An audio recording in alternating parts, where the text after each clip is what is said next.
മാർക്സിന്റെ ഒരു question set ആക്കിയാലോ? Yes, നോക്കിക്കോളൂ. Explain the goals of 5-year plans in India. ഇന്ത്യയിലെ 5-year പ്ലാൻസിന്റെ ഗോൾസ് അല്ലെങ്കിൽ ഒബ്ജക്റ്റീവ്സ് എഴുതാനാണ് പറഞ്ഞേക്കുന്നത്. നമുക്കൊരു കോഡൊക്കെ ഉണ്ടായിരുന്നു. എന്താണ്? ജെംസ് എന്നായിരുന്നു നമ്മുടെ കോഡ് എന്ന് പറയുന്നത് അല്ലെ? എന്തൊക്കെയായിരുന്നു?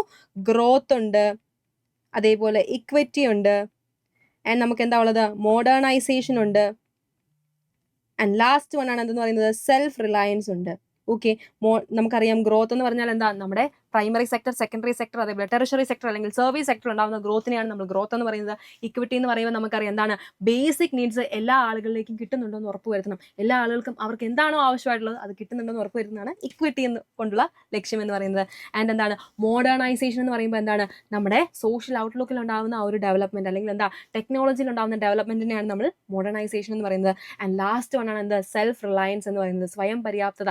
നമ്മൾ ഇന്ത്യ ഇമ്പോർട്ട് ചെയ്യുന്ന സാധനങ്ങളൊക്കെ നമ്മുടെ നാട്ടിൽ തന്നെ പ്രൊഡ്യൂസ് ചെയ്യാൻ സാധിക്കുന്നതാണെങ്കിൽ നമ്മുടെ നാട്ടിൽ തന്നെ പ്രൊഡ്യൂസ് ചെയ്യുക, നമ്മൾ ആരെയും ഡിപ്പെൻഡ് ചെയ്യരുത് എന്നാണ് ഈ ഒരു ഇതുകൊണ്ട് നമ്മൾ ഉദ്ദേശിക്കുന്നത്. ഓക്കെ, അങ്ങനെയെങ്കിൽ നമ്മുടെ ഫസ്റ്റ് 5-year പ്ലാൻ ഏത് വർഷത്തിലാണ് ഇംപ്ലിമെന്റ് ചെയ്തത്, ഏത് സെക്ടറിലാണ് ഇംപ്ലിമെന്റ് ചെയ്തത്, നിങ്ങൾ താഴത്തെ കമന്റ് ബോക്സിൽ കമന്റ് ചെയ്യുക.